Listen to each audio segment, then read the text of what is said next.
I'm gonna try this the fourth time, see if anybody comes through. If I don't get no buzz this time, I'm gonna call it a night. So going on for the fourth time.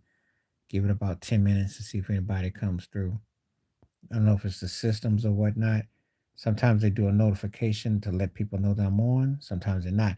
I have seen some heads bumping, but I haven't gotten any questions. So I'm just gonna do this one more time. If anybody wants to communicate, feel free. I don't want to keep on regurgitating, because then it gets kind of played.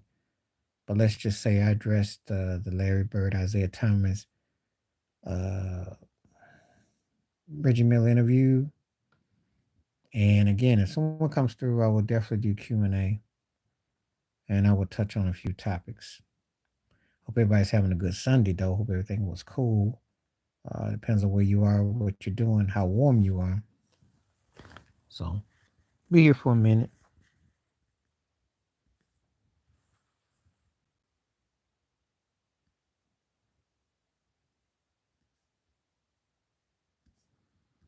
So,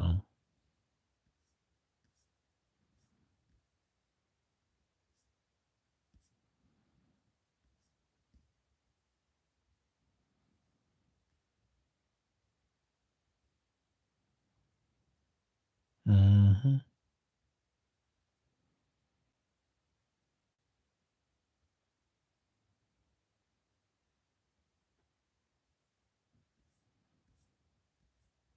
hmm.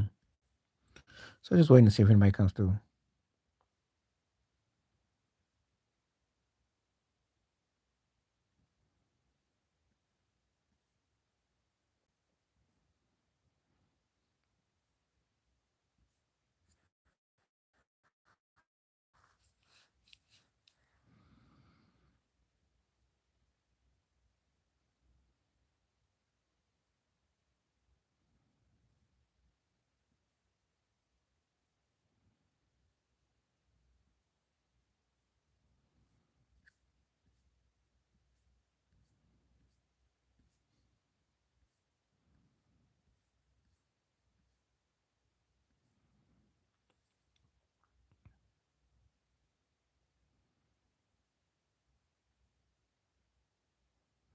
Hmm.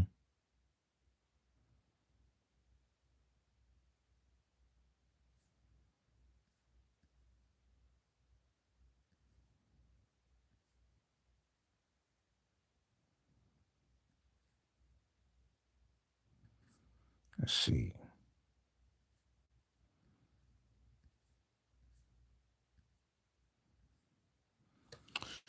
Yep. Just gonna sit here and see if anybody comes through.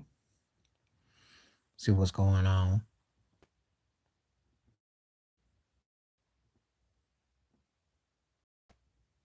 Cause I see, I can see someone's here, but I can't see no one posting nothing. So again, I hope it's not a typo or anything with the technology, everything, but and it might not be my day. Maybe nobody don't feel like talking today. Could be like a weekend burnout or something. So I didn't come back last night. I had to take care of some stuff, so but I'll try to get back here around the same time to see if anybody's coming through. So see what's up. But I do have a lot to talk about. If anyone comes through and talk, I'll definitely put that out there. My thoughts and takes on some matters.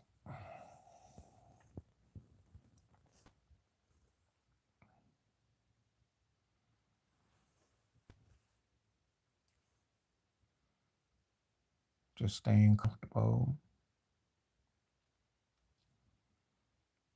So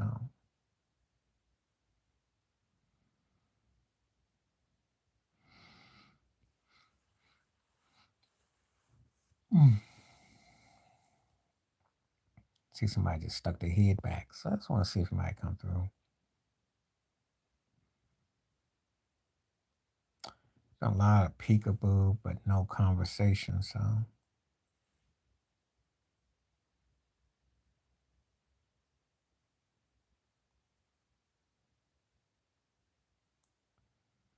yeah.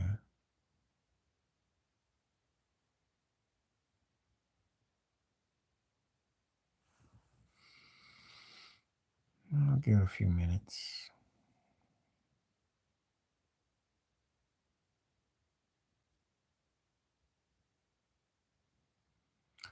Yeah, some days you have where people come through and everything kind of vibes, and then some days it just be kind of cold. So it just depends, you know.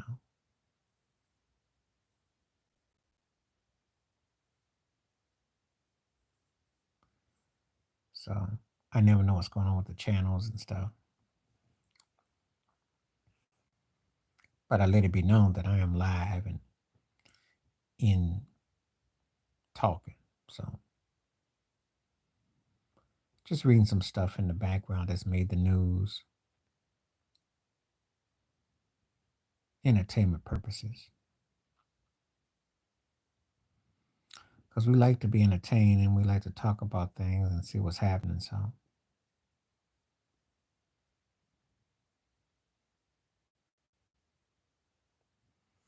see what's up.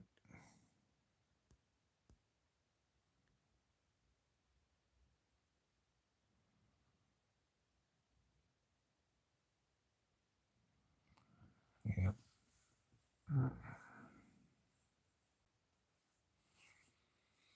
Oh, I get asked all the time. I was talking about NBA All Star Weekend, and the best games I saw were back in the day. Yeah, it was back in the day. Just don't get into none of it though, no more. You know, there's a lot of great young talent out, but it's just not what I call great teams out. And that's been the case. I mean, the case. I told somebody about the Trey Young thing to the Lakers. People laughed at me and said him and AD. I talked about that already. I got laughed at when I mentioned that, but I know how this league works. They want to protect Anthony Davis. They want to protect Trey Young. They want a 1-2 combo. I don't think LeBron James is gonna clap for that though, but that's what they're hoping. They want to get some, some type of guy that can be seen as a compliment. He's done with Atlanta. Trey is. Did get to a Western Conference final, lost to Milwaukee. They might put him in a situation where that they could do wonders for him.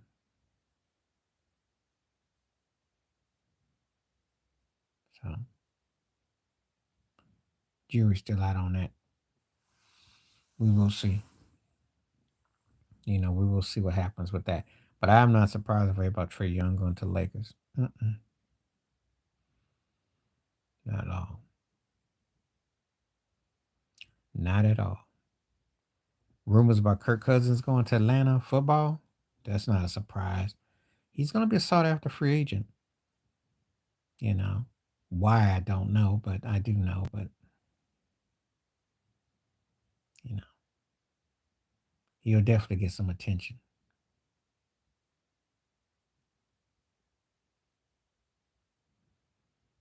So it all depends on which way they want to go.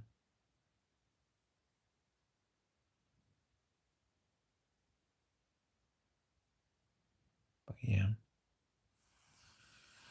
Yeah, so I see heads out here. I just don't see no questions coming through. That's the only thing.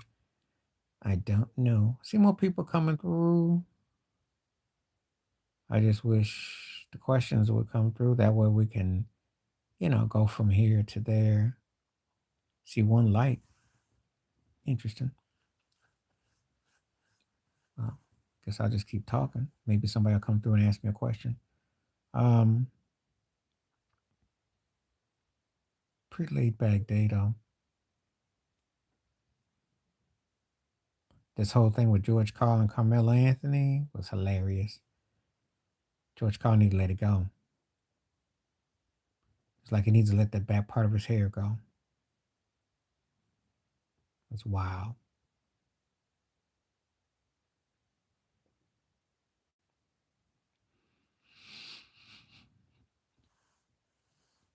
Mm.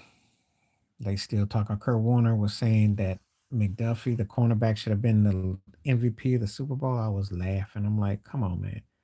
You never hear a quarterback say another quarterback should not get MVP.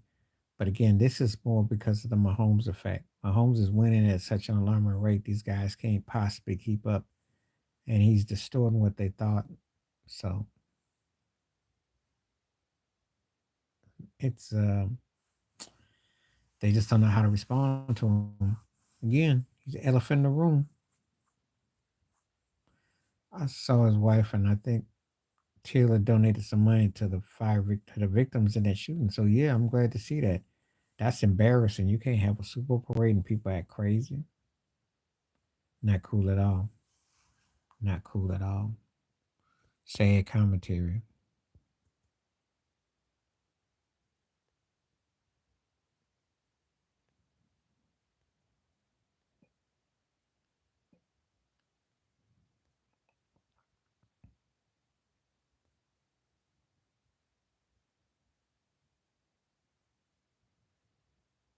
So not much I can really say about that. That's just sad commentary.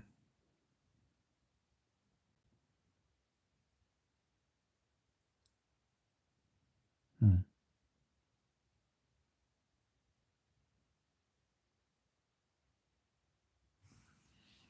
So yeah, like I said, I'll be on for a minute.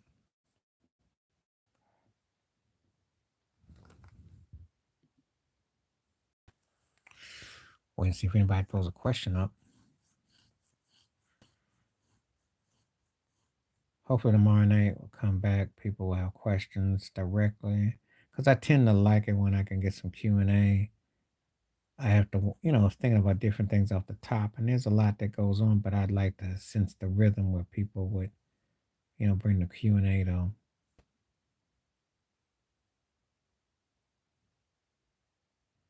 Because I don't, have to do all the questions.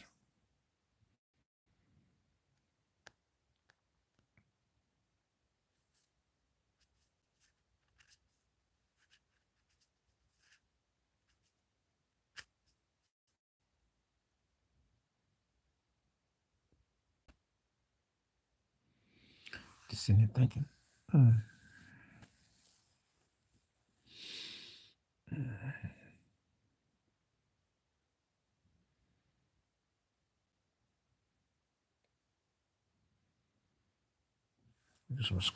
I'll do some surfing before I get off.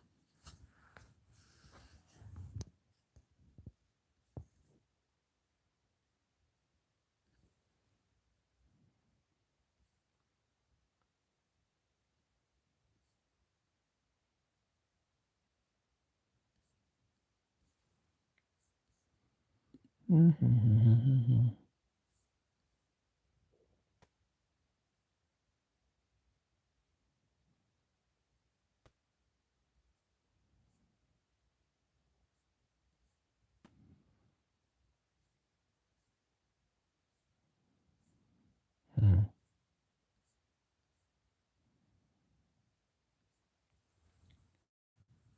Oh, okay. Wow. Wow. Good to see you. Oh, so am I talking to Karen? All right. Because I got to make sure that Drew ain't on you. It is approximately, I would say, a nice day. Okay. How you doing? It's a nice day. Um, it was a good day. It was raining most of the week. I'd say after Monday. Week ago was nice. It was great. But now it's more, yeah, it got damp. It was a nice day, but it was so damp. Oh, we went to church and it was damp, but it was nice though. So it rained overnight. So yeah. How you doing? You all right? Well, the difference is that you got all that snow. Ain't get no snow here. Didn't get any snow. That's the difference. It was cold and a breeze, but it never snowed. Didn't flirted with some ice, but it didn't go to the same extent. That's the difference. You had more what I want to say. You had more natural cold weather.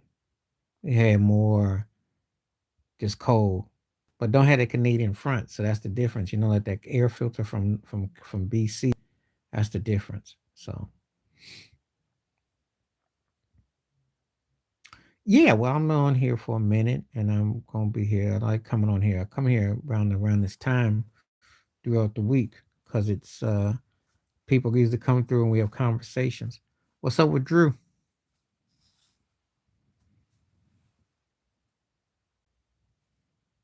If he's not around, but the saying what's up. I'm glad to hear. It's good to have someone come through because I be on here sometime, and so sometimes people chop it up. But what's up with Drew though?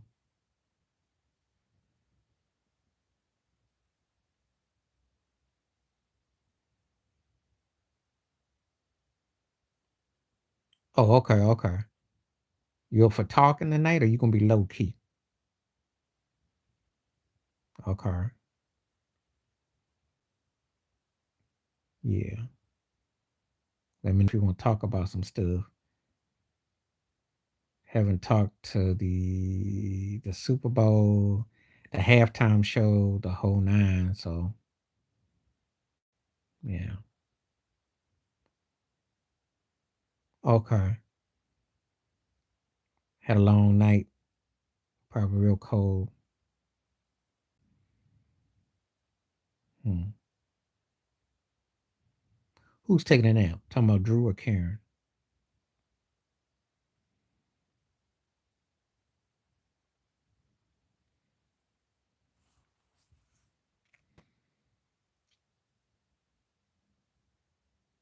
Okay. I'm glad you came through. Good to see him. Like I said, if you get a minute, come on through. Got a lot to talk about.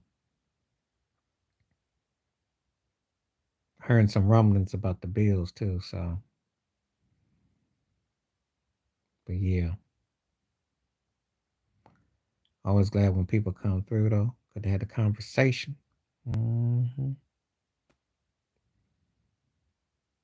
Okay, what's happening? What's on your mind?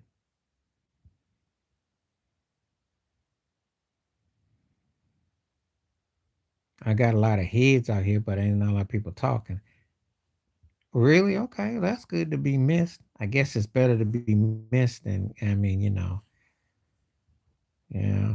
Well, you get talked about as well. So it's definitely a lot of going on with everything, you know. Um, Life does feel different, to say the least. But, you know, you still supporting Bernie Sanders, or you done with Bernie? And yeah. Yeah, there's some similarities, but there's differences. Well, Trump's gonna win, so I think the fix is inevitable. If he don't win, it's gonna be World War III. So I think it's almost inevitable.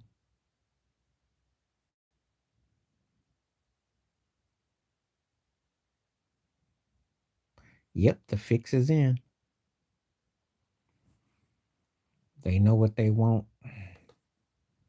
I don't know anybody else who's ever had a $500 million judgments against them with all those charges and all that mess going on and bad publicity, and they act like ain't nothing to it. So go figure. Go figure.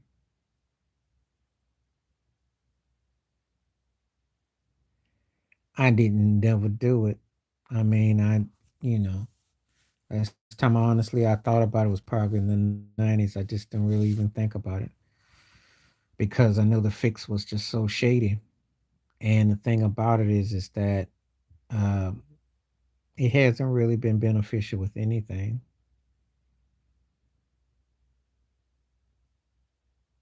And I'm sorry I can't get excited about a place that wants two old Archie Bunker type white guys. That just doesn't sit right with me. That's just something wrong with that. So I don't see nothing there. Biden is out his mind. Him and Mitch McConnell about in the same boat, getting ready to freeze.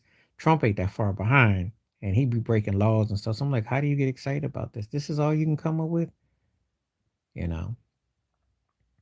What's up? What's up? What's up? What's up? So I don't really get excited about that. Nothing about politics. Nope. Nope. Nope. Nope.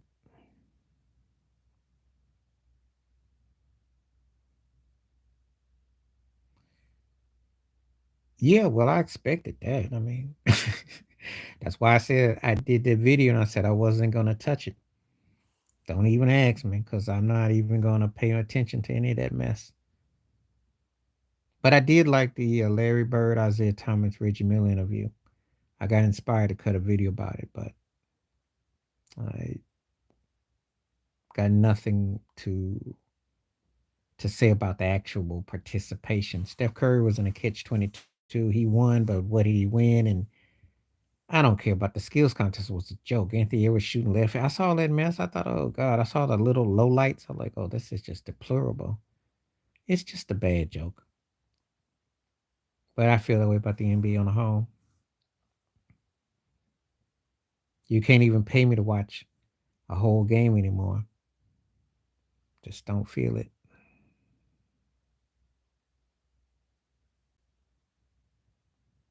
So call me a half-hearted fan. I don't think I'm missing nothing. I mean, I pretty much know how they're trying to script stuff. But I did like to hear Larry Bird say he'd like to go against Jokic. That definitely got my attention. And him and Isaiah are respectful. And I think Isaiah went at Larry Bird far worse than he went at Michael Jordan. So I think if they can heal and seal their wounds, good to see you too. Glad you came through. Appreciate you. And thank you for giving me a conversation, and we should do it again. Mr. Nice Guy, he was all shucks and too, Mr. Military and just one of those guys that, you know, and I knew when I say that the rawness about him, but he was a great talent. I just think that sometimes he settled for being kind of middle soft and middle of the road. He was a freak of nature though. And it's a shame that we didn't get to see him, really, take that anger out more,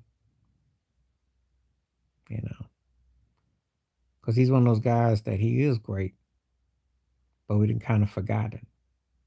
So I like Dave too. Right back. I like Dave. Right back.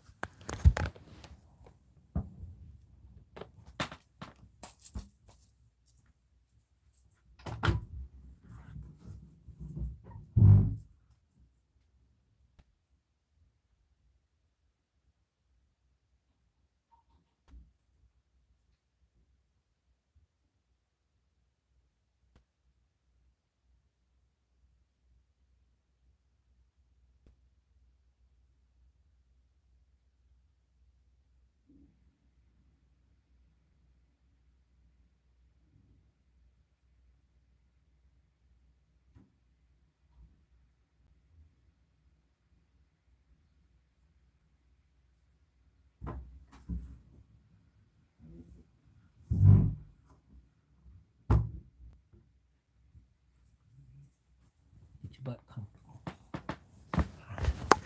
All right. So anyway, that's what I said about Dave Robinson. He whines too much. He problematic. He one of them kind of cats that and he doesn't come up clutch and he cry and he always tries to instigate stuff and he wonders why people want to kick his butt.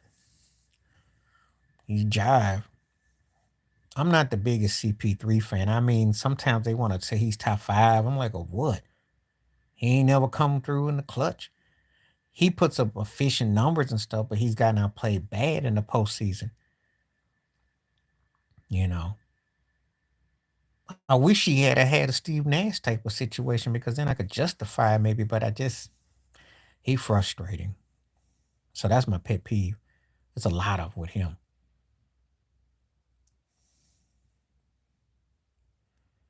He's soft, that's why. We know he's Q-tips. Nobody pays him no mind. Nobody pays him no mind. He's one of those guys I said a broke Klay Thompson, Junior Whopper Kobe, and if he doesn't get someone to cover his tracks, there's not much to him. He'll never bounce back from losing that finals to Milwaukee and got outplayed and exposed badly. That's why Durant and him, it's like, oh boy, they need somebody to come there. They need Charles Barkley to come back from the grave, or Connie Hawkins, or somebody that could. They don't have that level, and it shows. I knew when they were hoping that Bradley Beal could save them. I'm like, oh boy, oof. Just saying. So,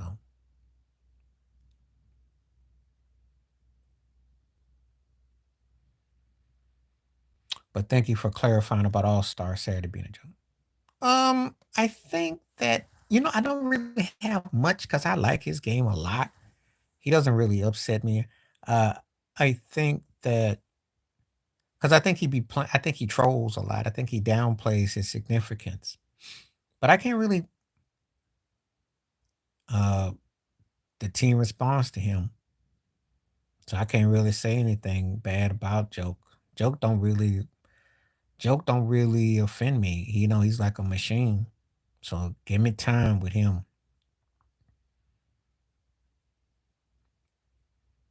He's getting it right. He's getting it right. And the scary part is I don't even know if he's entering his prime or his peak, but he's getting it right. He's getting it right. He doesn't make too many mistakes. I love the way he sets that team up. I love the way he puts it in motion. That's why Larry Bird said he would like to play against him. And that got me thinking. I'm gonna do a video about that tomorrow. I even knows how LeBron looks at him because he's just, they better do something. Because Aaron Boone's butt should be get let go. I don't think just winning 90 games is gonna get them by no more. And I don't know. I'm not really optimistic. I don't think Mr. Judge is a leader, and I think that Baltimore, Tampa Bay are better teams. I'm just keeping it 100. I haven't had no expectations because they couldn't beat the Astros, and now they just succumb to being a lucky playing team that wins 90 wins. So Aaron Judge got to come up. And to me, he's like one of those guys that's a late bloomer, like he's a Steve Nash type. Yeah, well, George ain't alive, and Hank doesn't hold the same, you know, uh, they don't have the same, they really don't have the same fortitude. And that's the sad reality. They're not really special anymore. We have one of the most important players playing, but he's not a leader. He's kind of injury prone, but he plays well as he can, but he's not getting any, they're not coming away with them the nickel and dime wins that they used to a long time ago. And so it's problematic. And if Aaron Judge doesn't go off, Cole hasn't really been that dominant as a pitcher. He's big, you can make a case, but we're not dominant. It's not translating into Yankee way. It's translating into like Met way. Just a team that's happy to be win some 95 games or something. That's not.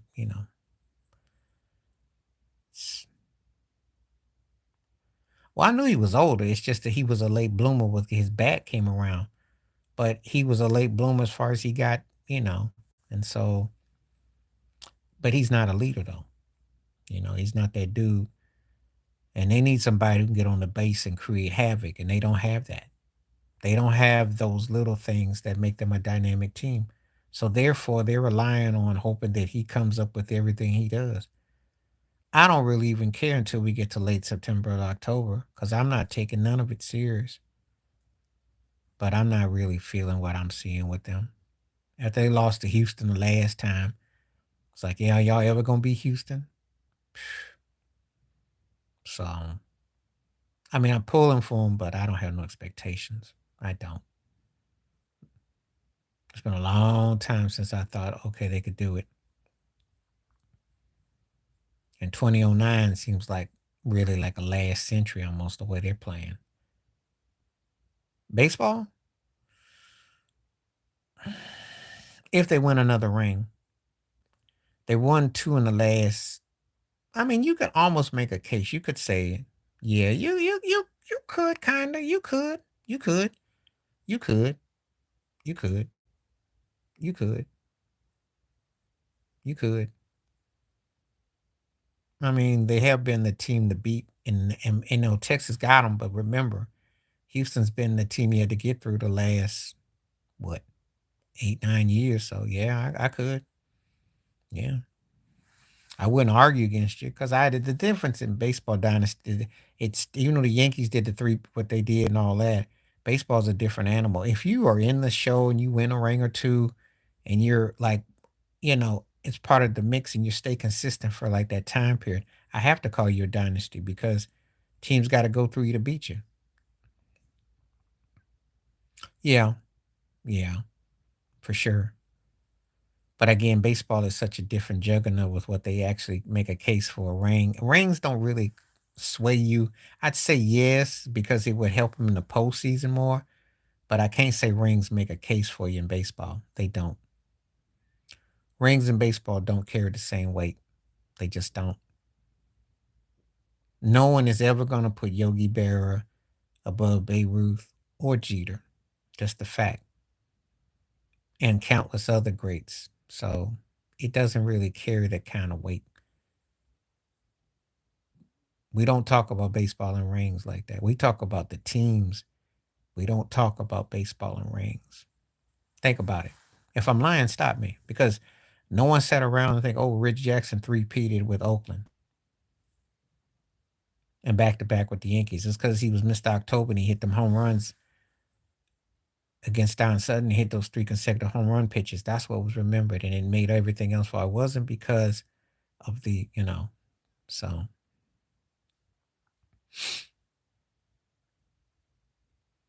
I don't even put baseball and rings as a really, because again, it's a different animal. Bruce Bochy, because I used to live in Houston. And if you had have told me that Bruce Bochy would have turned out to be like that, I would have laughed you out of a building. I mean, he was a scrub. He was a catcher, but there was a guy named Alan Ashby that was the catcher for the Astros. Didn't see Bochy being that dude. Not like that. This is crazy. No, Joe Torre was an MVP candidate with the Cardinals. He was a good, really good, really good. So now, no, Joe was legit, but Bruce Bochy comes to mind. Bochy, I did not see that. Billy Martin sucked, but he turned into a great coach. I think I want to say it was Sparky Anderson. I think he was. Um, be honest with you, that's the case in professional sports. Cause like Steve Kerr, no, Sloan was good. If you ain't heard when he's with the Bulls, he was good. He's one of the hard got his jersey retired. Sloan could play some defense. He was a mediocre, like as a scorer, but he was tough. He was tough. He was tough. So now. But like Doug Peterson, you know about Doug Peterson holding the Green Bay clipboard. I didn't see that coming as a head coach. I didn't see it coming. Most of the time, it's like that. No, yeah, yeah. I remember when he played for the Celtics, he hit some cute threes, but it was nothing special. And I didn't see him turn into being a good coach like that. He turned into a good one. Um, that's a good call right there. I didn't see it.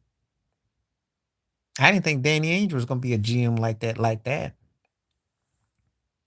he was okay. Okay. Phil Jackson would be considered a buster.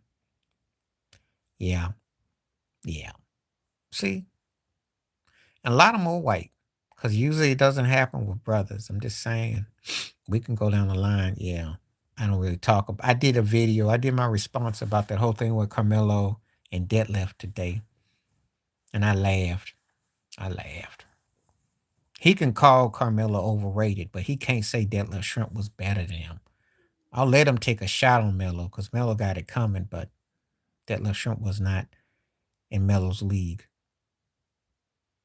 That's a diss. And not even a funny one at that. Should have said you should have aspired to have hustled like Ginobili or been like James Harding or McHale. I give you that. But to say deadlift shrimp?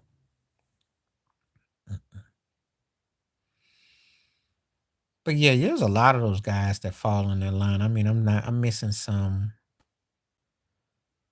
um baseball and basketball, it's more notable. Because Pat Riley was a buster as a player. But one of the greatest coaches ever. There you go. Pat Riley, Phil Jackson. There you go. Steve Kerr falls in. Kerr was okay. I think Kerr hit more clutch shots than Phil and Riley. Different positions, but I'll give him that. But it's real noticeable with the NBA and baseball. Yeah.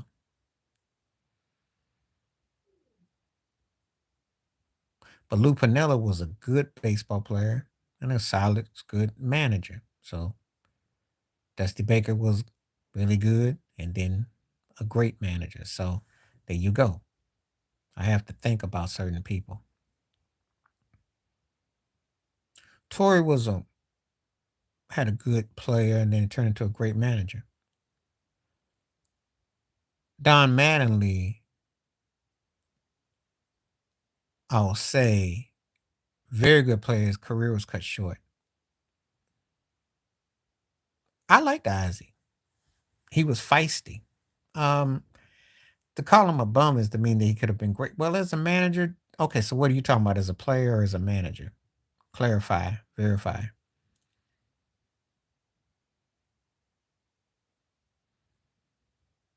Because remember, in depending on what position, as a player, he was okay. Not a bum. I didn't have no expectations for him. I told you, only when I call somebody a bum, that means that I seen greatness in you, but you settled two tiers down. So I'd say he was okay. But as a manager, he got the chip and he was good, but he got a little full of himself.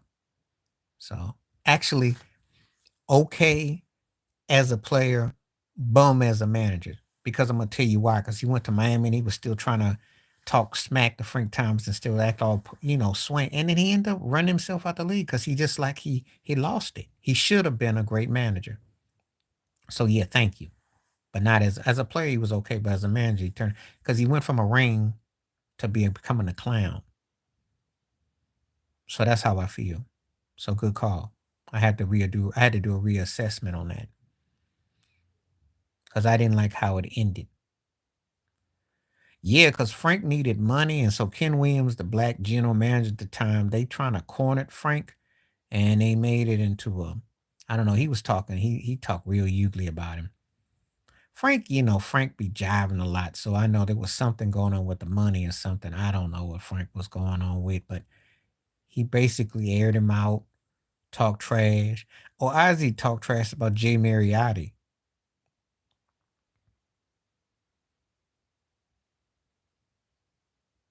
He talked about his sexuality. It was cold. Oh, he went after Jay Mariotti, probably the worst. You have to Google that, or you can look it up on YouTube. Mhm. That was, yeah, he called him a flamethrower. He used a certain derogatory word, which I'm not gonna say on here because I don't say that kind of word. And also, these YouTube streets will definitely police you, so you can figure it out. Starburst crew. So you know, you play freeze tag, and then you can put the word to use. That's what he called him. And I was like, whoa, he called him out his name. Well, I never did like Mariotti know it because he was a racist piece of trash, but that was like, woo, woo. Mariotti is one of them pompous, stiff necked, conservative white boys who slurped Michael Jordan. And you know about Mariotti, right? I think he put his ex girlfriend or something in a chokehold. That's the reason why ESPN floated with him, but they tried to keep it on the low. And you know how they are with white boys on there, and them Italian boys, because they did that with Rizzulo. Stuff get in trouble, and then they found a way to keep them in the safety net because they didn't want them to bounce. But Mariotti just kind of fell off the rails. So I never cared for him. Racist, pompous, stiff neck, Wall Street jive turkey. Mm-hmm. Bopped his head like Tom Cruise and Charlie Sheen, one of them boppers. You know, Michael Jordan was his only access to black folks. I did not care for him at all. I got a long list of why I didn't like him, and I used to watch him on Around the Horn, and I thought, oh God, this thing. Because it was Little Italy there with him and Roselli. Mm-hmm. So, Tony Reali.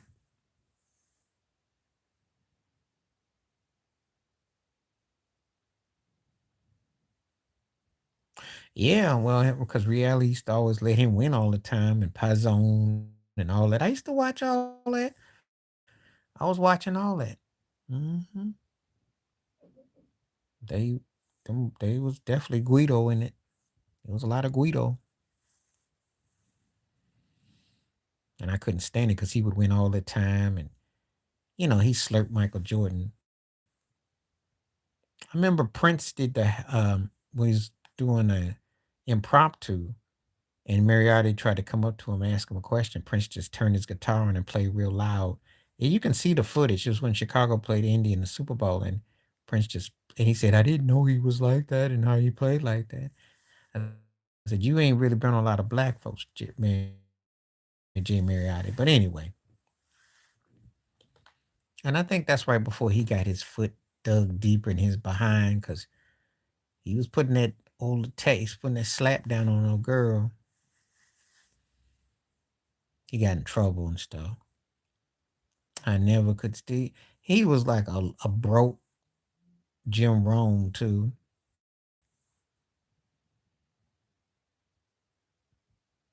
You know, Jay Moriarty was like the Bill O'Reilly wannabe. And they had, but they have to act in code that he ain't really honest with how he is, and no one's believing him in the Jada thing and all that. And because he's got dual personality. I think he's a great all around entertainer because he's accomplished a lot, but it's just annoying. He tried to be all pious and good, and it's just, come on, Will. That's my knock. Great talent, great for what he's accomplished, but and all around, but it's just the goody two shoes guy. Not believable. He politics too much. And I know he's from the country and the South and all that, but he really goes overboard to try to, and he acts like now he's acting like he's coy about what he's doing. And he gets mad when people come out and say stuff in counter. Well, tired of the whole LeBron James slurping, and also, sooner or later, the whole black folks running to him talking about other black folks thing is gonna backfire. He went through some real racial stuff with Skip, subtle and not so subtle, but he ain't gonna really say nothing to rock the boat. Chris Brown is having identity issues in terms of what he is as a performer and everything, and he just hasn't had anyone to mentor him properly. He ain't been the same though since he had that with that manager that took his, violate him as a kid. So that's another story. But I just think that he's crying for a lot of help. Boxers are a different animal because this is very complex. I think De La Hoya biggest thing is that he gonna act like he wasn't coddled as a successful fighter, and he benefited from that. You know, can't really say anything about B Hop because he just got older and time passed on through. And a lot of those guys don't have the same edge they once did. It's just a different mindset, so it's hard to say. Um, Tyson, mentally he runs the gamuts.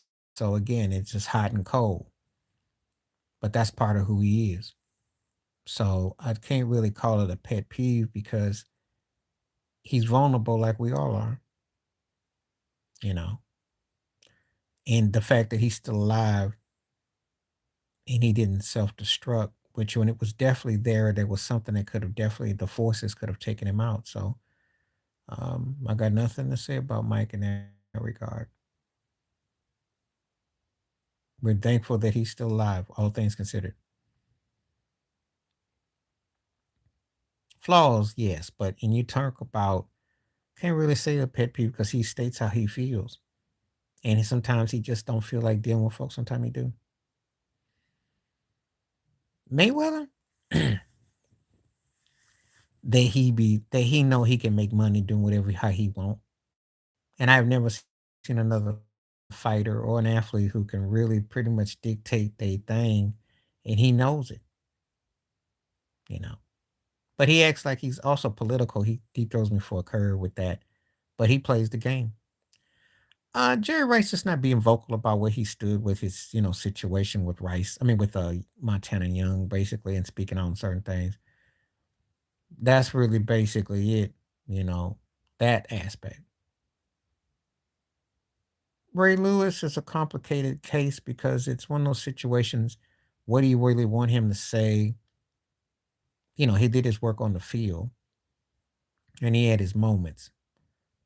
But again, it's kind of a complex because I can't really pinpoint Brady just how he really felt about Belichick. All shucks and all that. Yeah. We know that he was just as monstrous as anybody who's ever been great. We know he read all the press clippings. He let it be known he was sixth round, number 199. We know. He just been telling people that he's all shucks regular dude. And there's nothing regular about when you've had the success he's had that you don't take it personal. So just be honest about stuff. That's my pet peeve with him. I know good and well he wanted to kill everybody that got in his way, that downplayed him. And I know that him and Belichick. I already know. I just laugh at the all shucks, I'm just a regular guy thing. He doesn't believe it himself. You marry a model, you live a certain lifestyle, you flaunt yourself, you're not, yeah, you're a good teammate, but you have expectations, but you're not going to be one of those guys that just shrug shoulders and not take it personal. Dungy basically being more speaking his mind about the racism in the NFL as a coach. We never get that rawness.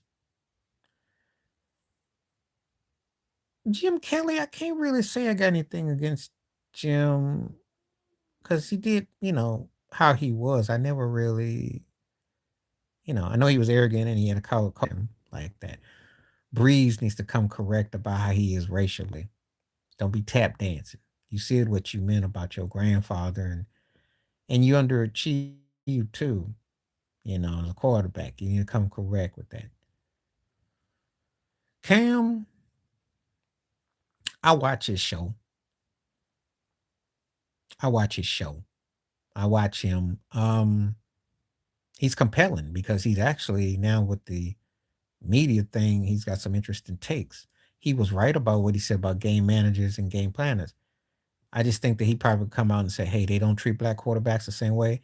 As a matter of fact, as a league MVP and a Super Bowl participant, how they let him get hit because he was mobile was unfair. You know, yeah, I know about that with Breeze, and I picked that up when he said that thing in 2020. I thought Breeze would have been running for a Wisconsin primary or something. I think he messed himself up because he ran his mouth and he had to cut his coat. So they keep him out of sight for a couple of years. Maybe they'll let him come back in. But he messed himself up. Dungy is like the older Negro who uh, plays a role, but we know he's thinking stuff, and he didn't let a lot of stuff slide. I mean, I can respect him being classy if that's what he's presenting, but you can't work for that plantation and not have a speak your mind. Try to be as dignified as you want to be. That's why I'm glad Dr. J ain't associated with the NBA TV because he's talking to Shaq and he's not vulgar, but he has a way of saying it that that he's talking about the racism and I like that. Especially if you're a black man of a certain age and a time. There's no way in the world that you're gonna sit there and act like they weren't racist and they haven't politicked against you. And I have problems with Dungy with that. I know everybody black ain't thinking the same monolithic way, but still. Yeah, but that's the dangerous uncle. That's the one that spikes the drink, the punch, or messes up the grill. And he makes it up where you be wobbling. So don't think that that guy don't have arterial. So,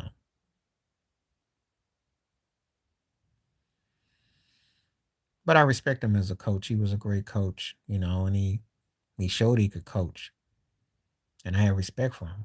But I just don't like some of them, some of them things with him. You know, you want to do the right thing, but sometimes you gotta, hey, let it be known how you feel.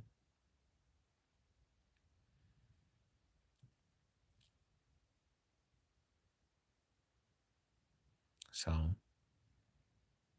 because NFL is a plantation,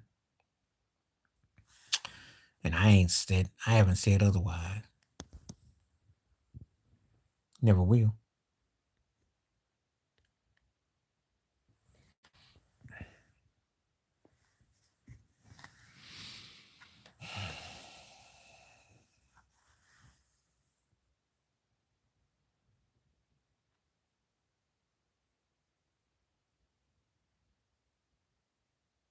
He's a racist. I mean, there's nothing else to say about Jerry Jones. Good old boy. And he's megalomaniac. Megalomaniac, bigot, and hangs on to the old mindset. That's in a nutshell when I think about him. Um, just seem like everything is just hunky dory. They happy to have the Thanksgiving games. No real driven agenda. I mean, my pet peeve is why y'all got to be always featured on the Thanksgiving games. Y'all haven't earned any right. Y'all have only been into a handful of playoff games in like 30, 40 years. Okay, I'll start backwards on this one. Vince McMahon, bigot, trash, and sexist, and been getting away with what he want to get away with. Pet peeve is that he's still white privilege world, and you know there was never anything humble. But that's because again they leave you to do what you want to do. Probably much like a Harvey Weinstein type, but he's got too much money and he got too many deep pockets. I believe that. Stern, because he wanted to spank, he thought he was the Don. He wanted to spank the athletes and let it be known who ran the ship. And he wanted to push this big city, big city. It wasn't parody. He's about that money, but in a different way. Name brand, recognition, merch.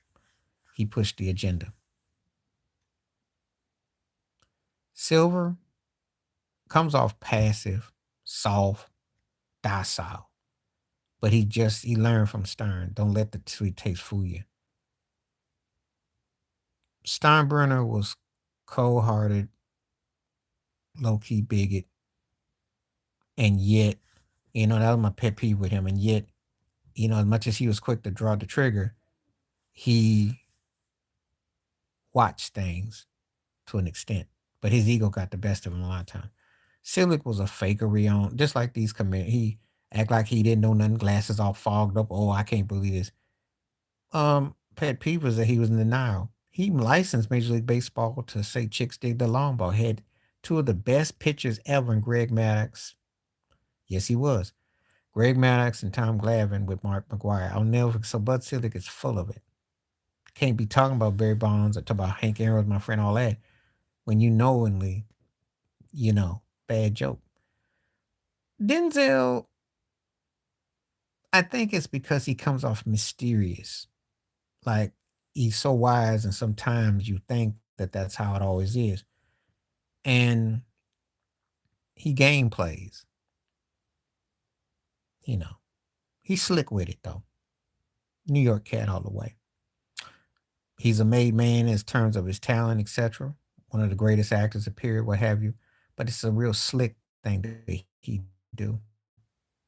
And sometimes it gets to be a bit like, you know, it's not always in riddles, but it's the way he goes about it. But yeah, he's in tune to what's happening. But he be a little too slick sometimes.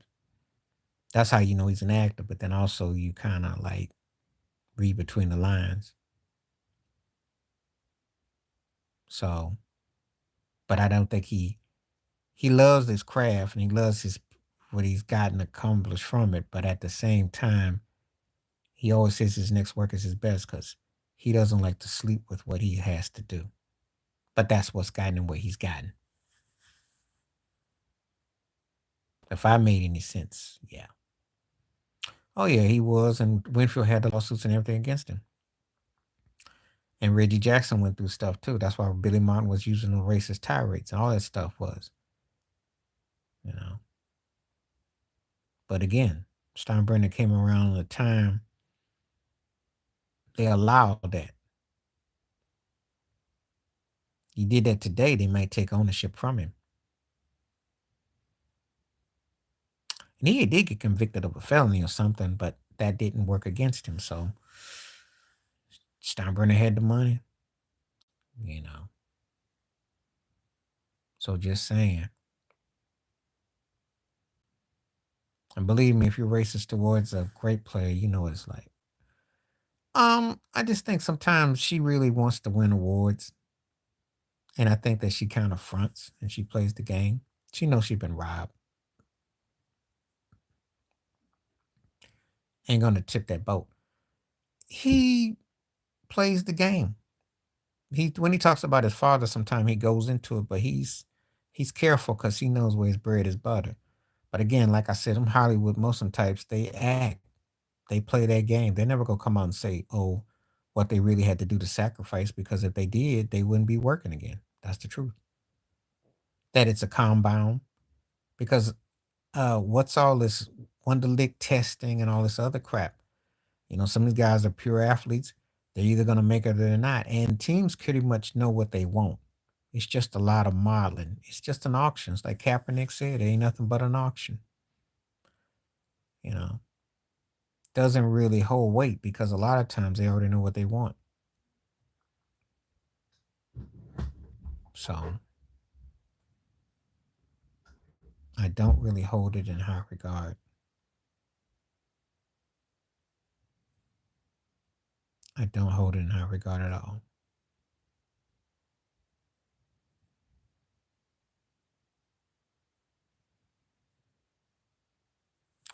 I never really seen what it meant. I see. I grew up in a time when I saw some guys get coming off the streets doing kickoff return and playing. So don't tell me that undrafted quarterbacks. I mean, Purdy is a good example. He played at NFL level. So don't tell me that they get that right. That's why I don't really care about drafts and all that mess. Guys, like I always tell you all the time, players are in the systems. Depends on what you get, what you put around them, the coaching, the whole nine. Because if a guy's got it,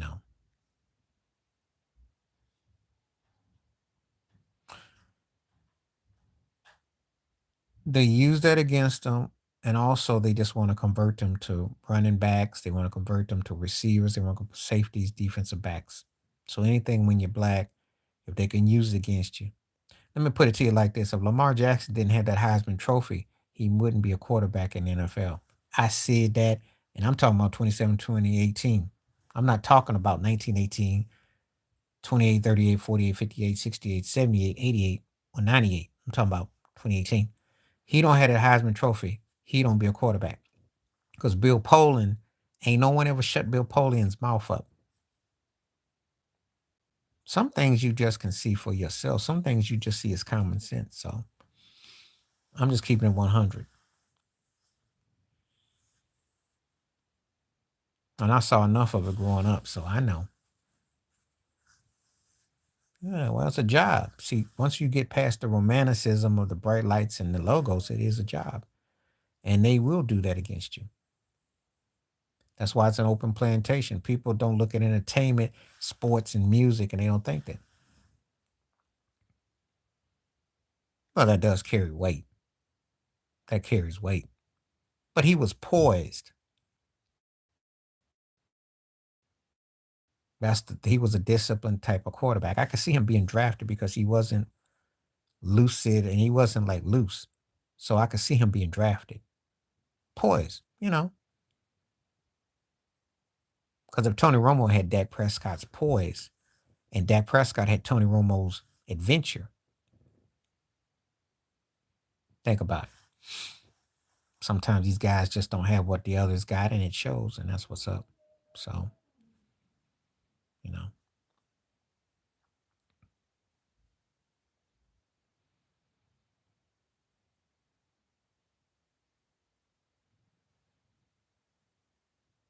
so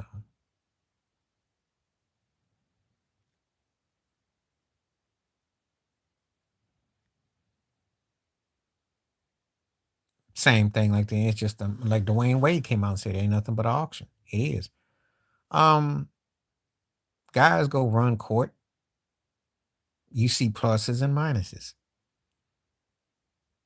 but you ask yourself, like Ben Simmons is still in the NBA, right? He still get a contract, right? But he has mental situations that's not that he's still paid. So ask yourself, Jordan Peele then fell off, and how is that? He's still getting paid. They don't really. They used to be about, if you had this problem, they run you out the league. Michael Ray Richardson, I can tell you, drugs guys got ran out. Perverts don't. He's still in the NBA. Um, they keep guys around who fit to what they want. You know, they have different reasons, but it's not what you think. And sometimes, like George Carl's son, got hooked up. He couldn't play no NBA basketball. And I don't know how good Bronny James is going to be. I don't foresee him being no starter. If I'm wrong, I'll be the first to admit it, but I don't see it. But I'm just saying, this game that they play, they can put guys in any situation they want. If they, the way the game is today, if you can halfway shoot, you're not winded, and you can, give something. It's a different ball game now, you know. So they're not drafting like they used to. It's not about size and skill set. But I always thought that was a joke anyway. So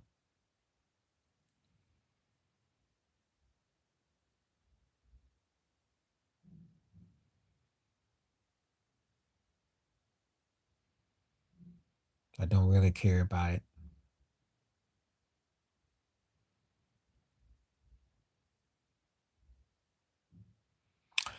I think that he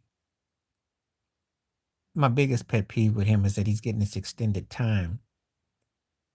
When the Kawhi Leonard thing backfired, and I'm not and Kawhi Leonard is not Tom Brady equivalent in terms of his basketball career to Brady, but it's similar in the sense he let a ring get away. His team has sucked. Now Victor Wembanyama might turn out to be something 2 or 3 years. It ain't there yet, and that team stinks. So why is he getting a pass? I know about his pass and everything, you know. And he speaks out on issues, but how much is he gonna really, you know? But I think that he's getting his pass. My pet peeve is like, yeah, the game passed you by, man. You better hope Wemby turns out to something next 2 or 3 years. Because if he doesn't, you haven't made the playoffs in about 4 or 5 years now. And Kawhi has won a ring, and he circled back, and your fans are still booing. That's not good. Chauncey Billups, he talked a lot of trash. I think that the thing is that he could play, but again, my pet peeve is that he didn't understand how important it was that Larry Brown was his coach. I think he does, but he squandered a lot of early part of his career. And I think that, you know, stay humble. Stay humble. But I don't have a lot to knock Chauncey about. I got more with Pop, because Pop, to me, it's like, yo, you know good and well that Kawhi Leonard has to haunt you. And you and Belichick are in the same boat. Ain't no rain coming back to San Antonio no time soon.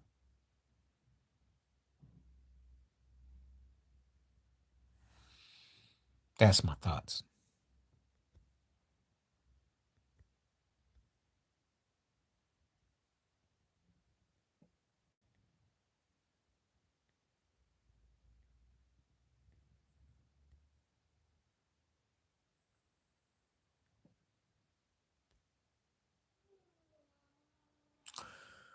Yeah, well, I think USFL will be coming back, but it is. Yeah, because you get more spoiled by it. But the thing is this basketball, you don't even care about until we get to the playoffs because it's all long winded, drawn out. There ain't gonna be no major trades, and ain't gonna be nothing that's gonna shake you up. And there's nothing that you can really get excited about. And not when I turn on them old tired networks and they talk about Jokic about this much, and all you hear about is the Lakers and the Celtics and this crap. It's like it's not even worth watching.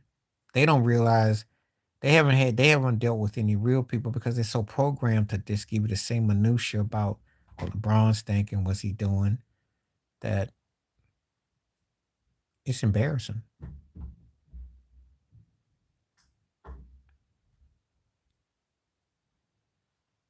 Well, tournaments, I mean, you're talking about the Final Fours, or are you talking about NC? Are you talking about the NIT? Because again, for me, everything is predated in the past. I mean, um, are you talking about the brackets? Because I had old school that I liked. I did play tournaments all the way up until 2007, 2008 when Joakim Noah, Florida. I almost won in a backwards kind of way. Oh, well, I've liked them all the last mm, in the 90s pretty much. But only mainly if my team was there. I'm gonna be honest with you. Michigan was floating in there. I got excited. There have been some ones that I like. I like the occasional Cinderella stories.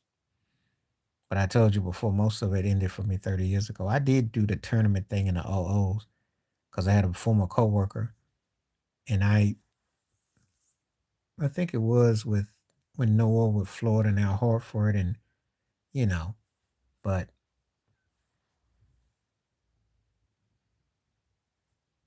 that was it. That was it.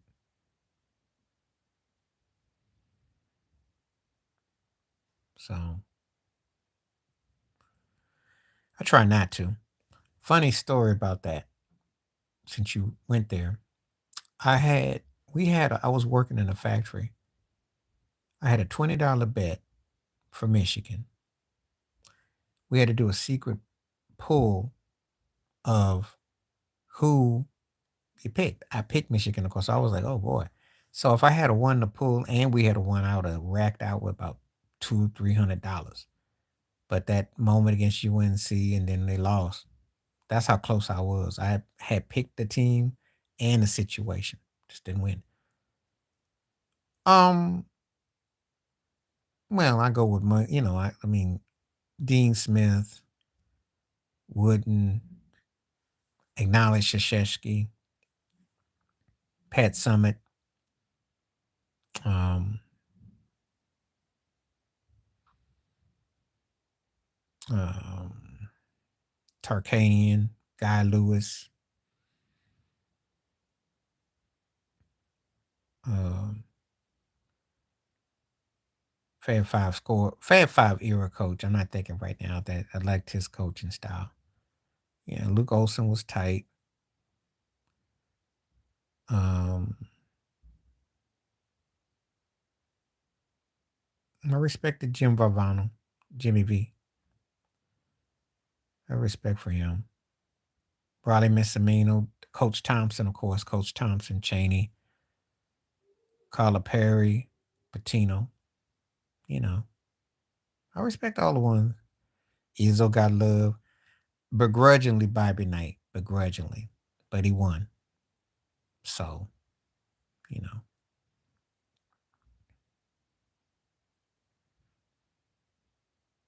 But I really don't, again, that's a long time ago.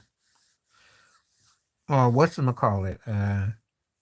When he was coaching Florida before he went to um, the NBA with OKC and now with Chicago.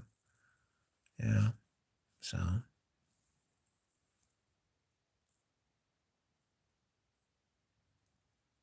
He made a smart move there. He'd have been fired because they stunk. That's when LeBron left.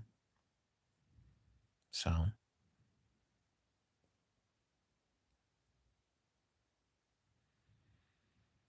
yeah,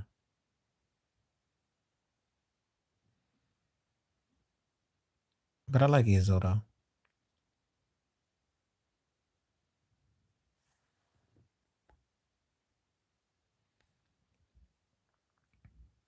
I like Izzo. You know, even though I'm a Michigan dude, I respect greatness. I get what greatness is. I'm not going, even though we're in a rival. So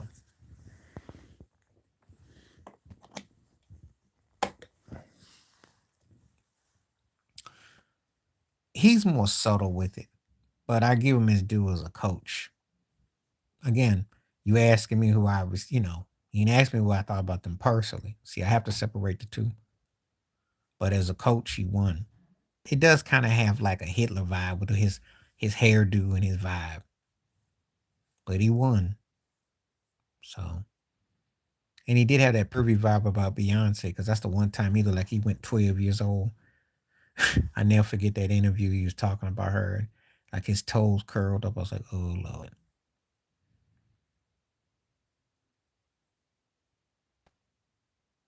So yeah, I mean, I'm hip on that stuff. I just don't you know, I just don't always comment on it, but I'm aware of it. Yeah, but what's his butt? Who's the Chicago Bulls coach now? When he was with OKC, when he was in Florida, he looked like he could be a coach of destiny. He should have kept his butt in college too. I didn't want to say that Turkish name because whatever he did in college, it didn't turn off to the NBA. He underachieved with OKC and he stinks with the Bulls. Billy Donovan, yep, and he was great. Thank you. Great in college though. When you can win back to back, but I wasn't feeling him. He underachieved with OKC and he sucks in Chicago.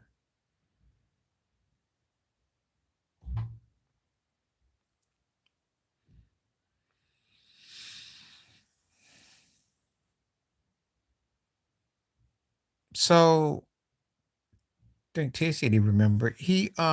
So he got asked about something about her at the something about she was at a game or something, and usually he's got this exterior on his face.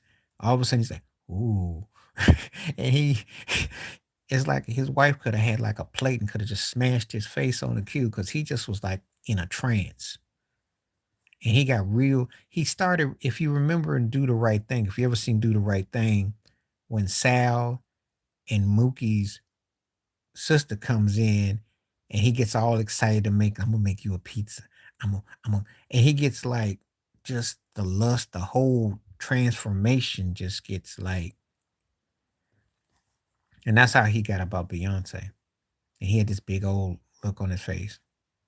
Literally, you ever been in school?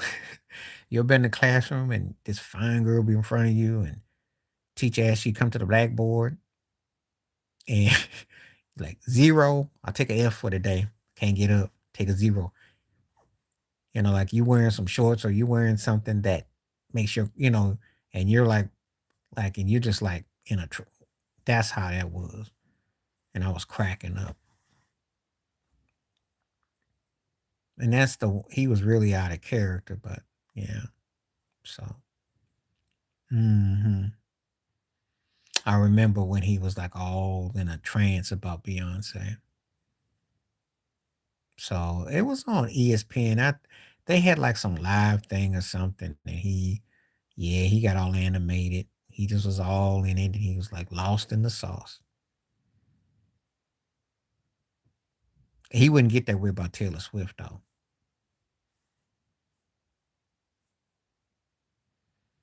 Mm-mm.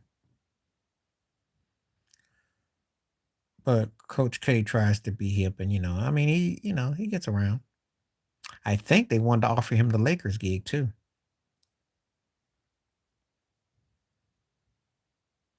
So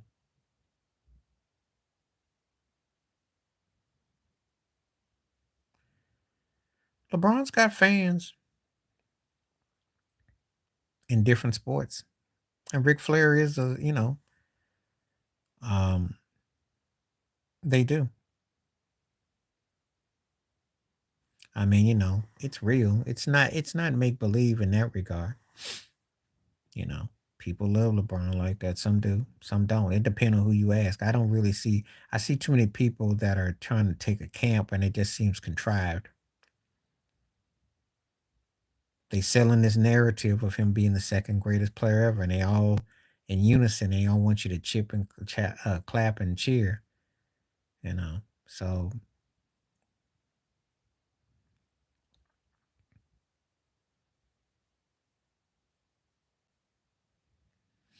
you know, this is the agenda they got. That's why I don't like touching LeBron stories too much, because it's not even about the sport. It's about something completely different.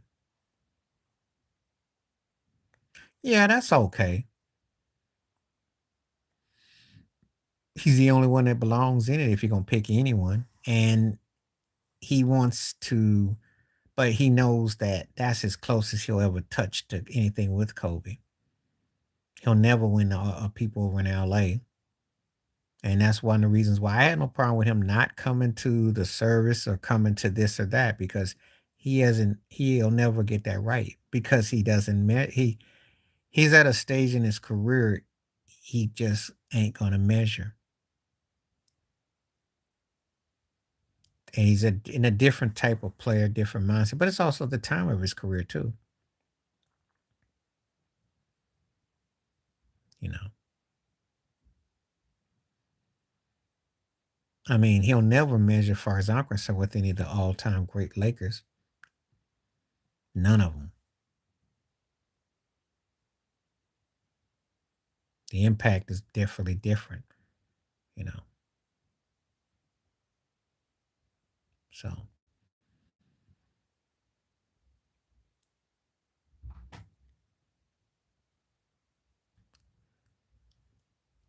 he won't heat up. He doesn't fit Milwaukee. To heat up, you got to make it count when it count. How you gonna heat up when you've been cold? You don't play no defense. You don't really do anything in the pick and roll. And you and Giannis kind of do like a standstill. Everybody feed y'all and wait for y'all. He needs to do more triple doubles. That's what he needs.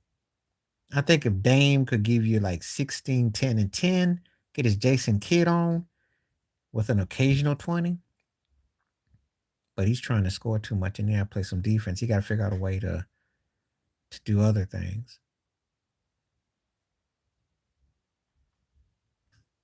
And like I said, he's one dimensional. So I'm not buying it. Not buying it.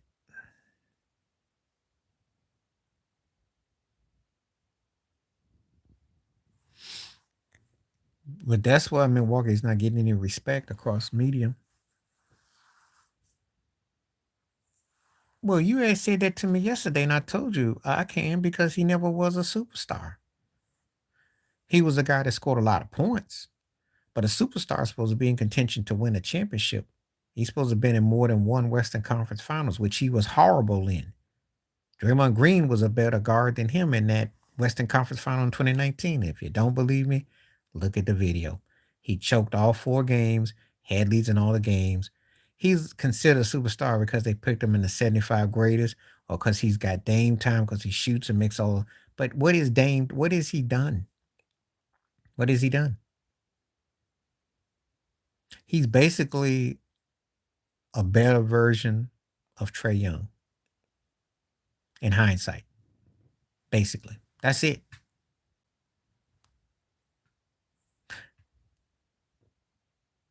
And nothing special. That's not no superstar. I used to find it insulting when they say he was the greatest trailblazer. He ain't better than no Clyde Drexler. Clyde Drexler was in finals. Clyde Drexler was in 2 finals. Okay? Brandon Roy showed me more than Dame. Dame's got better athleticism, but Brandon Roy moved me more than Dame did.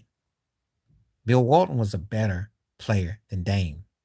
He scored a lot of points. And what? What's special about his game? What has he done? Then what Fox? You talking about Rick Fox? I hope you're talking about Rick Fox, because I know you ain't talking about De'Aaron. De'Aaron is leading his team right now. Dame ain't never had Portland as the top seed that I can remember. De'Aaron Fox is still young in his career, but he's got a better chance of being a better leader than Dame. If you go by stats, okay. But if you go by what actually makes your team win and go, I'm not impressed with Dame. Yeah, they won 50, 55 games, but they never was a contender. So that's why some people are so baffled at how bad he looks.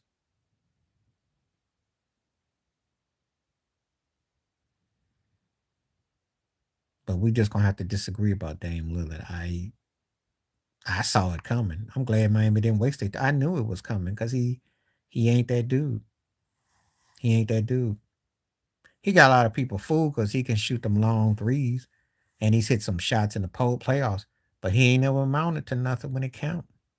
He's a stat pattern. He basically no different than James Harden, and Harden will give you more than Dame.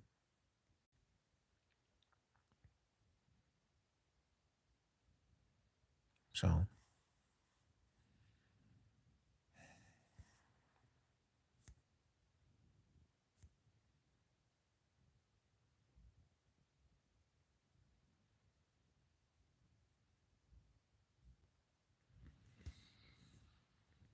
and I don't really talk about Dame because I I thought it was a sham, and it's come to pass.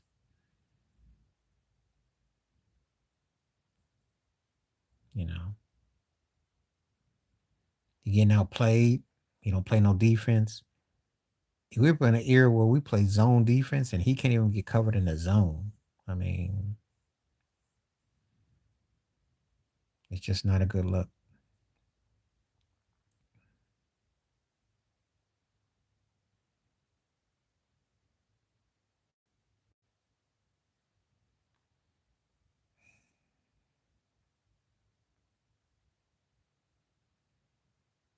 So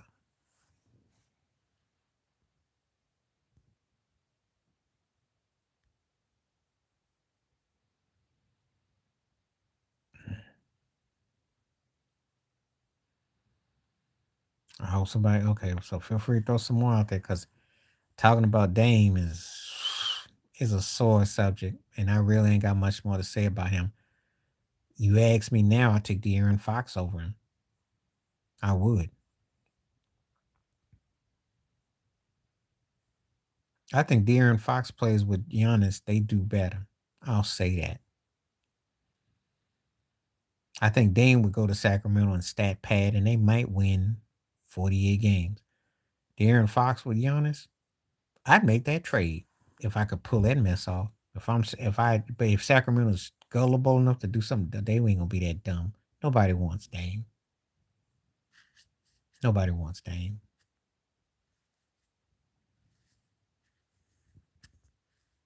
He didn't want to go to Milwaukee because it was too slow for him.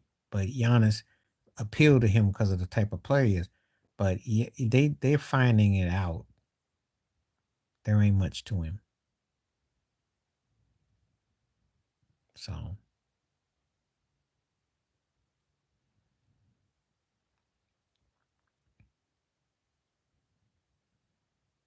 so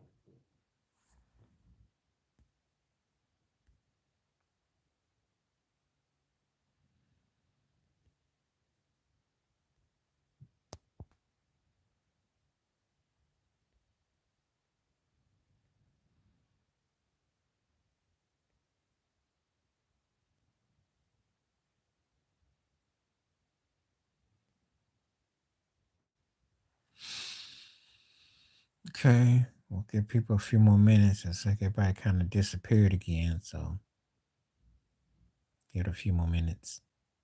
It's been a good chat though. Glad some folks came through. Saw some things tonight. So I'm gonna see if anybody gonna come through.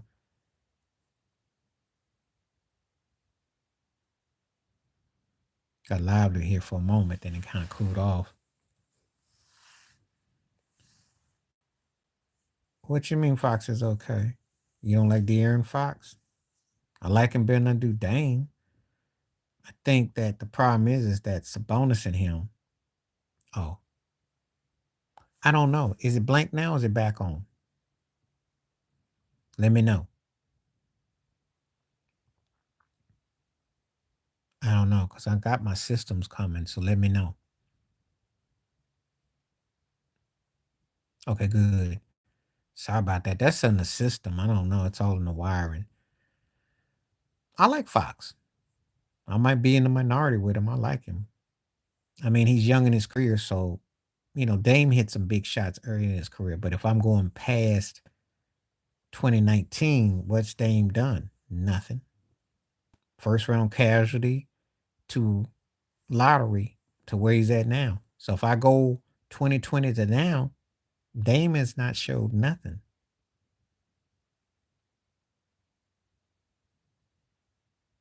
Sabonis is like him over Bam. Yeah, Sabonis is a better scorer, rebounder, give you a triple double. But Bam is more mental. And I got to see what Sabonis does in the playoffs this year because that Draymond Green stepping all on him. We'll see what he does this year. But see, the thing about a guy like Bam, he overachieves, but you get results with Bam. That's the difference. Sometimes a guy that does a lot of one thing doesn't mean he's going to come through in the other thing. So Sabonis can score. I still don't think he's better than his daddy. But he's putting up numbers, but I just think there's something missing though.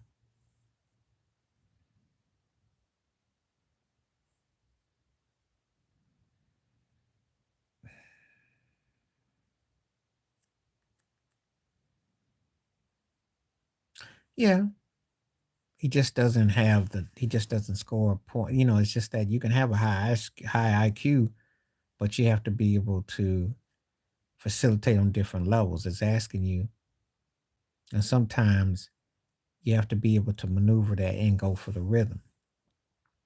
He's a throwback player though. Bam reminds me so much like him and Alonzo Mourning would be incredible to watch in practice if this was the 90s.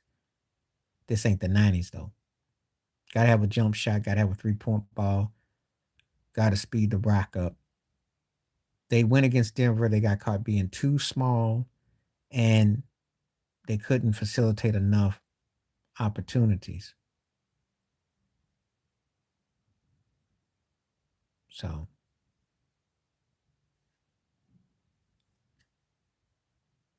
I like his game. And it was tailor made though for 30 years ago. 25, 30 years ago, he's perfect for the NBA. Or with a team that can play a half court ball and scoring doesn't exceed 102. Perfect.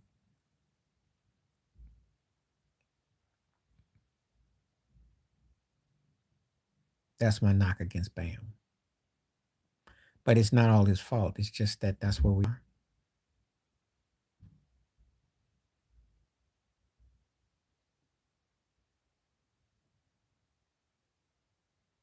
He has no choice because he's gonna get his behind expanded to a trade. That's why. They've been trying to ship him out for the last couple of years. And they would if they could. I still think that him and they played their best ball in the bubble. He was trade bait last year. He just stepped up in the finals. He's trade bait.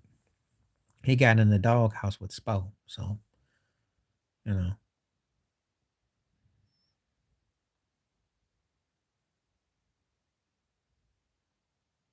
we're gonna see what they do in the playoffs.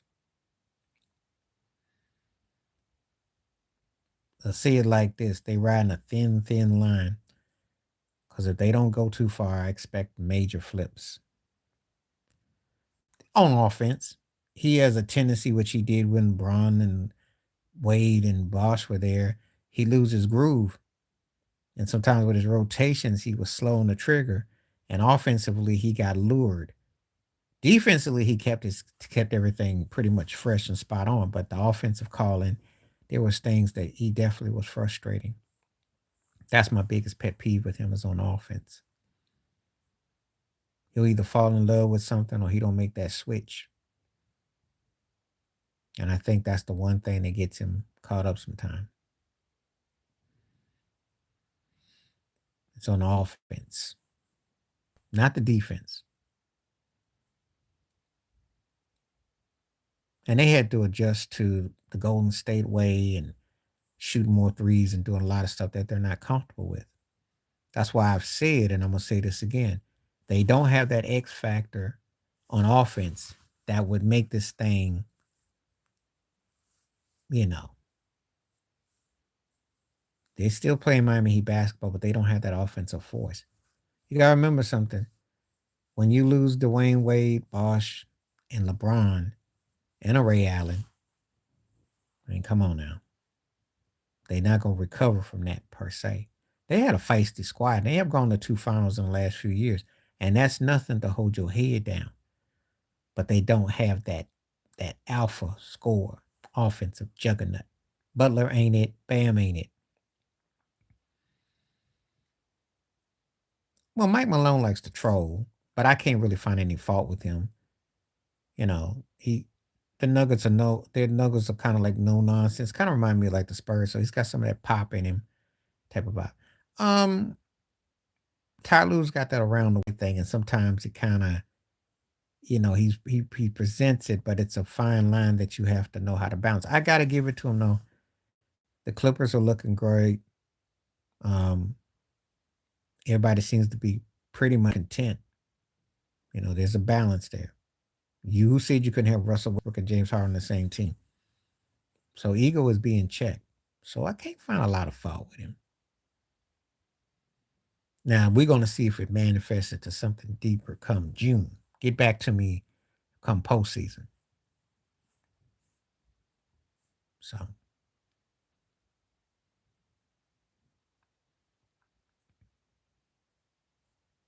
can't really say anything about Tyler Lue. I got respect for both those coaches. I think Tyler Lue's one of the best coaches going today, and Mike Malone has showed you.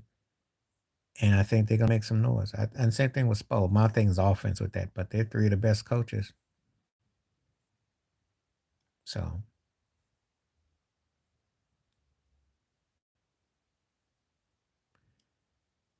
well, he sounds like a drug addict when he says that Luke is better than Dirk and put him with Jordan and LeBron, all that stuff. Um, he got to get a bit more out of his guys, like the role players. That's my knock. And sometimes he gets caught up in the big name superstar player who he's playing. He just got to get the role players going more. You know, if he can get that going, I think they can cover up their flaws. He's got to get them to buy in. He's got to get them to buy in. You know, got to put an emphasis on the little things.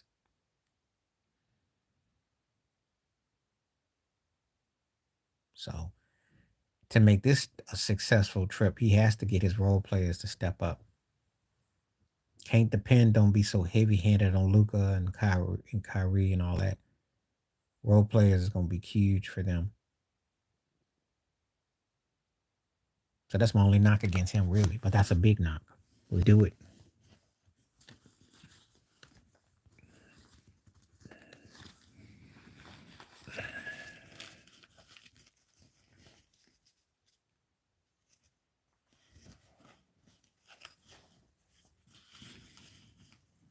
He was kind of like Montel Williams. Remember Montel? Because he's like Mr. Heal the World. Detroit sucks, and they rolled on him. And what a diss he got from Phoenix by getting let go and getting demoted. He was a really good coach in New Orleans, and I loved him in Phoenix. But DeAndre, but um, um,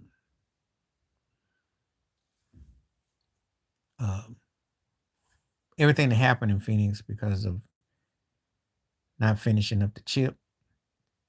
Um, and now he done went from the penthouse to the outhouse. And it's hard to keep a positive attitude. So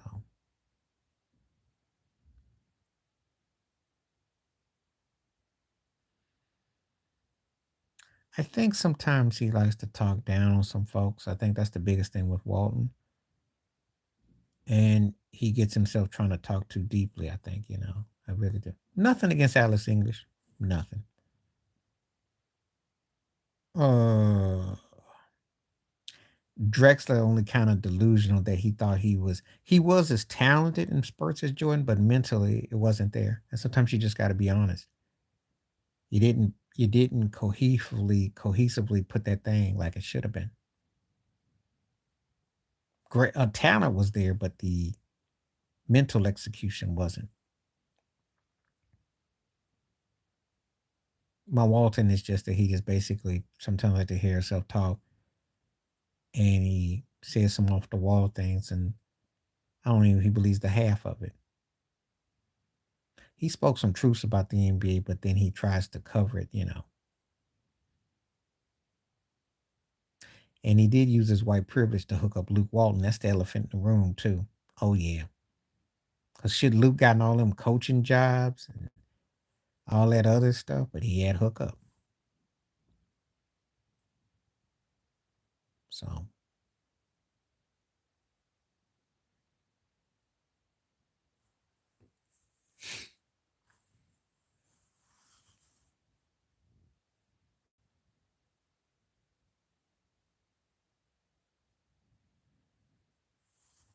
just saying.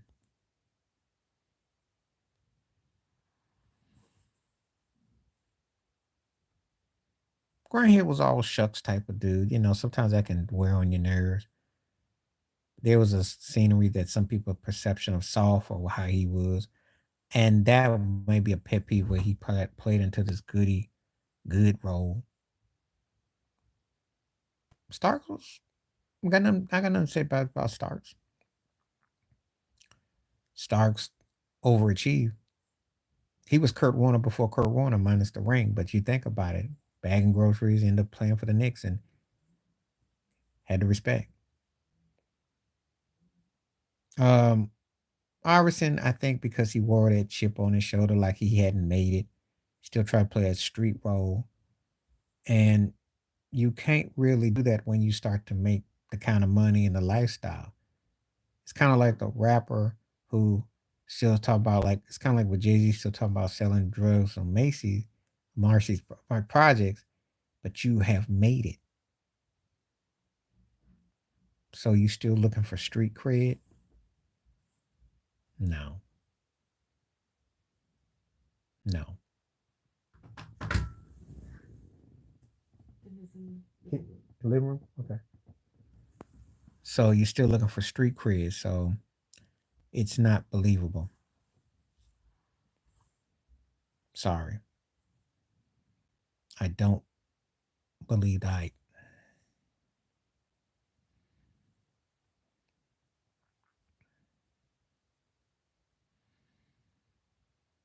And I have a problem with cats that's still trying to act like they still trying to act like they when they didn't made it. I mean, it's like you pulling the George Jefferson, Sherman Hemsley dance routine, and you didn't made it. You got a 10-year career. Nothing. Well, only thing with Elgin Baylor is that he stole the truth about Donald Sterling. He couldn't get another job, and he got whiteballed. But I can't find fault with the man because that's how his limitations was. He was in the being the Clippers, and I think they used it against him. And he's been downplayed too. So I can't really find fault with him. He spoke the truth. Got nothing to say. Kobe, because he tried to emulate Jordan so much, and and he maturation, maturation, maturation. But once he got fine tuned, but maturation took a while because he was a kid. He was a superstar as a child, and times that doesn't catch up to you. So he had arrested development he was wise in some capacities, and then there was others he had to find himself and grow. So that was a pet peeve. And that whole robotic thing, that AI, that whole Jordan impersonation thing was not healthy. Talking like him, walking like him. I mean, it's like you're a robot. Eventually, he found his own footing, and he did create his own. But he was just like such a mini me of him that it's kind of twisted and demented in a way. But he did carve out his own lane, so thank God he did. But it was a bit, you know.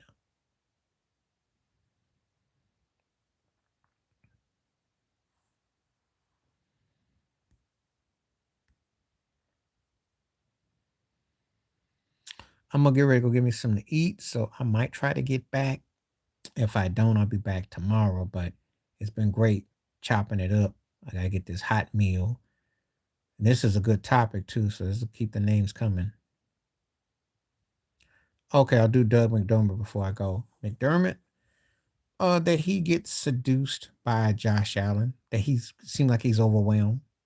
He's overwhelmed, and he can't quite legislate how he wants his preparations. He seems overwhelmed. It seems like he's underdoing his job and overwhelmed. I told you, you got to have somebody knows how to quarterback, how to, when you have a quarterback of that magnitude, you got to have a certain ego. And I think sometimes he gets overwhelmed. And it does strike me like that at times. That's why I think that's why they're underachieving. Because I just don't think that he's cut off for that gig at that level. He can get you places, but he can't get you to the place and he can't finish up. All right, I'm going to call tonight. Peace the best. Stay safe. Be careful. Stay warm. Be back tomorrow. Appreciate everybody that came through. Love the chat. Love the conversation. All right, have a good one. I'm out. Peace.